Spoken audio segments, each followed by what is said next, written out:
नमस्कार CSK news में आप सभी दोस्तों का एक बार फिर से बहुत बहुत स्वागत है। दोस्तों दिन भर की जो फटाफट बड़ी खबर निकल के आ रही है करके जानेंगे। दरअसल देश भर में संक्रमितों के आंकड़े के लाइव स्टेटस के बारे में आपको बताएंगे। इस बीच बड़ी खबर, जम्मू कश्मीर 15 साल से राज्य में रहे लोगों को ले सकेंगे डोमिसाइल सर्टिफिकेट। जी आपको बता दें कि नागरिकता मिलनी शुरू हो गई है जम्मू कश्मीर में, इसके बारे में भी आपको बताएंगे। इस बीच बड़ी खबर, भारत सीमा विवाद के बीच नेपाल ने लिपुलेख काला पानी को लेकर दर्शाया विवादित मानचित्र, तो भारत ने उठाया बड़ा कदम। नेपाल में बिगड़ते हालात के बीच 31 मई तक सीमाओं को सील कर दिया है। जी हाँ, शिकंजा कसना शुरू कर दिया। इसके साथ अगली बड़ी खबर जानेंगे, जहां पर अलगाववादी गुट हुर्रियत चीफ का आतंकी बेटा जुनैद एनकाउंटर में ढेर। जी हाँ, आपको बता दें कि आज जम्मू कश्मीर में सेना का बहुत बड़ा ऑपरेशन चला जिसमें 2 आतंकी ढेर हो गए। इसके बारे में भी आपको बताएंगे। इस बीच बड़ी खबर, श्रमिक ट्रेनों को लेकर गृह मंत्रालय ने बड़ा ऐलान किया। कहा किसी राज्यों का अब आदेश नहीं लेंगे, जिनको मजदूरों को जहां भेजना होगा तत्काल भेजा गया है। कुछ नए नियम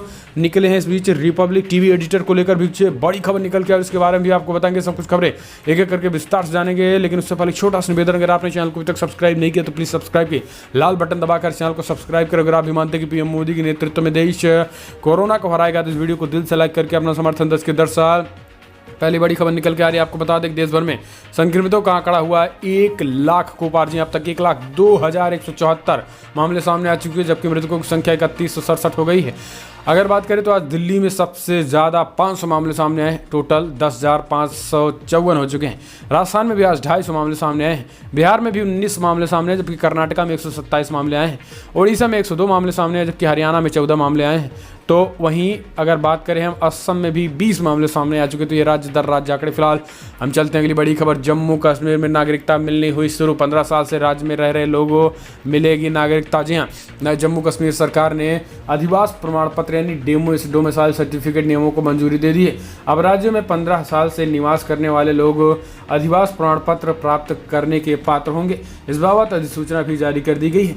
जम्मू कश्मीर प्रशासन के प्रवक्ता रोहित कंसल ने कहा है कि जिन लोगों के पास राज्य विषय प्रमाण पत्र है वो स्वचालित रूप से अधिवास प्रमाण पत्र प्राप्त करेंगे। वहीं विस्थापित कश्मीरी पंडित जो पंजीकृत नहीं है वो अस्थायी प्रमाण पत्र होने पर भी अधिवास प्रमाण पत्र प्राप्त कर सकेंगे। आपको बता दें कि अप्रैल की शुरुआत में ही जम्मू कश्मीर के लिए केंद्र ने एक नया डोमिसाइल कानून लागू किया है। नए कानून में सिर्फ स्तर 4 के सेवा अवसरों को जम्मू कश्मीर के अस्थायी निवासियों के लिए आरक्षित किया गया और उन सभी लोगों को डोमिसाइल का दर्जा देने की बात कही गई थी जिन्होंने पूर्व जम्मू कश्मीर राज्य में लगातार 15 वर्षों तक निवास किया या राज्य में 7 वर्षों तक शिक्षा ग्रहण की और कक्षा 10 तथा 12 की परीक्षाओं में भाग लिया। ये डोमिसाइल दर्जा उन्हें केंद्र शासित क्षेत्रों में राजपत्रिता और अराजपत्रिता सरकारी नौकरियों के योग्य बनाता है। तो ये एक बड़ी फैसला है। फिलहाल हम चलते हैं अगली बड़ी खबर लेते हैं, जहां पर आपको बता दें कि भारत सीमा विवाद के बीच नेपाल ने लिपुलेख काला पानी को लेकर विवादित मानचित्र आखिरकार प्रदर्शित ही कर दिया। जी हाँ, भारत के बीच सीमा विवाद के बीच नेपाल ने कैबिनेट ने एक नया राजनीतिक मानचित्र स्वीकार किया है जिसमें लिपुलेख काला पानी और लिम्पाथियार को नेपाली क्षेत्र का हिस्सा बताया है। विदेश मंत्री प्रदीप कुमार ग्यावाली ने इस कदम की घोषणा की है, जिसके बाद अब पूरी तरीके से नेपाल को भारत ने बड़ा झटका देते हुए 31 मई तक तमाम सीमाएं भारत से और नेपाल से आने जाने वाली को पूरी तरीके से सील कर दिया गया है, जिससे में अब नेपाल की मुश्किलें बढ़ गई हैं। जी हाँ, आपको बता दें कि जिस तरीके से लगातार नेपाल खास करके चीन के इशारों पर काम कर रहा है और अब भारत के कामों में जो कि एक विकसित बात करें तो उत्तराखंड में बड़े पैमाने पर सड़कों का काम किया जा रहा है, उसमें टांग अड़ाने की कोशिश की गई। इसके बाद अब भारत ने 31 मई तक नेपाल और भारत के इलाकों को पूरी तरीके से सील कर दिया है। आपको बता दें कि बड़े पैमाने पर भारत में अभी भी नेपाली लोग फंसे हैं, लेकिन सबको सील कर दिया गया है। ऐसे में अब नेपाल से कड़ाई से बात करने के मूड में भारत सरकार दिख रही है। फिलहाल चलते हैं अगली बड़ी खबर, आपको बता दें कि जम्मू कश्मीर में सेना का तांडव। इस बीच 2 आतंकी ढेर हुए हैं, जिनमें से एक आतंकी खास करके सेपरेटिस्ट हुर्रियत नेता का एक लड़का जुनैद एनकाउंटर में ढेर हो गया है। जी हाँ, आपको बता दें कि श्रीनगर के नवाद गदल में मुठभेड़ में 2 आतंकवादी मारे गए हैं। इनमें से एक अलगाववादी गुट हुर्रियत के चेयरमैन मोहम्मद अशरफ खान का बेटा जुनैद खान है। दूसरा आतंकवादी तारिक अहमद शेख पुलवामा का रहने वाला था। एनकाउंटर खत्म होने के बाद जम्मू कश्मीर पुलिस के डीजीपी दिलबाग सिंह ने प्रेस कॉन्फ्रेंस में यह जानकारी दी है। दिलबाग सिंह ने बताया कि जुनैद की कई केसों में तलाश थी। वो हिजबुल मुजाहिदीन का डिविजनल कमांडर था और मध्य कश्मीर में भी आतंकी गतिविधियों को जिम्मेदारी संभालता था।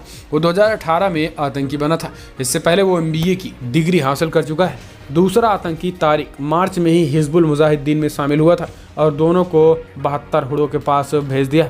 फिलहाल चलते हैं अगली बड़ी खबर लेते हैं, जहां पर आपको बता दें कि स्पेशल श्रमिक ट्रेनों के संचालन पर रेलवे ने बदला रुख। कहा, राज्यों की अनुमति जरूरी नहीं है। जी हाँ, आपको बता दें कि कई राज्यों के श्रमिक विशेष ट्रेनों को चलाने की अनुमति नहीं देने के बीच रेलवे ने बड़ा ऐलान कर दिया है।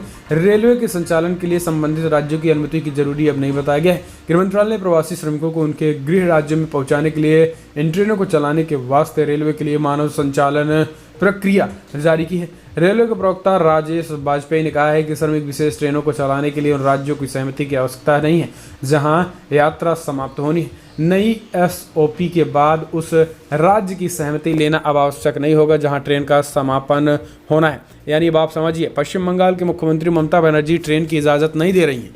अब गृह मंत्रालय ने ऐसा तोड़ निकाला है कि उनके इजाज़त की ज़रूरत ही नहीं है। पश्चिम बंगाल के जो भी भाई मजदूर जहां भी परेशान बैठे हैं, रेलवे विभाग उनको ट्रेन के द्वारा भेजेगा। तो ये एक बड़ा ऐलान कर दिया गया है।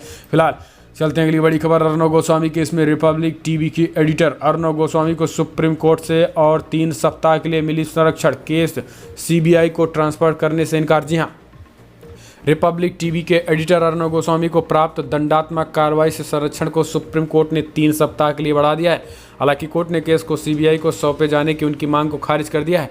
सुप्रीम कोर्ट ने उनके खिलाफ दर्ज पहली FIR को छोड़कर अन्य सभी को रद्द कर दिया है।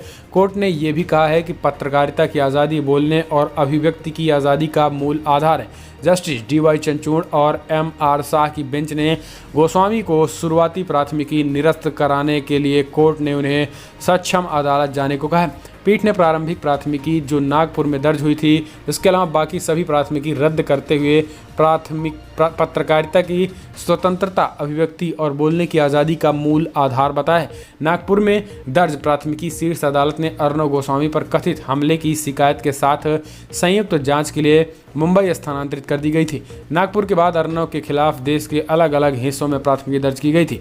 फिलहाल हम चलते हैं अगली बड़ी खबर। नर्सों ने बढ़ाई ममता बनर्जी की चिंता, संकट से निपटने के लिए लोगों से मांगी मदद। जी हाँ, कोविड-19 के मामले में अब इस बीच कोलकाता से नर्सों ने अपने अपने गृह राज्य पलायन करने का ऐलान कर दिया है। मुख्यमंत्री ममता बनर्जी की चिंता बढ़ गई है। उन्होंने निजी अस्पतालों के अधिकारियों को स्थानीय लोगों को इस कार्य के लिए प्रशिक्षित करने का सुझाव दिया है। मुख्यमंत्री ने निजी अस्पतालों को सुझाव दिया है कि मरीज को ऑक्सीजन देने और उसके शरीर का तापमान दर्ज करने जैसे बुनियादी कार्यों के लिए स्थानीय लोगों को प्रशिक्षित करने के विकल्प पर विचार करें। बनर्जी ने चिकित्सा संस्थानों को भी सुझाव दिया है कि वो सेवानिवृत्ति नर्सों और अन्य स्वास्थ्य कर्मियों से संपर्क करें और उन्हें कुछ समय के लिए सेवा देने को कहें। ममता ने कहा है कि मैंने सुना है कि 300 से 350 नर्सें राज्य छोड़कर चली गई हैं।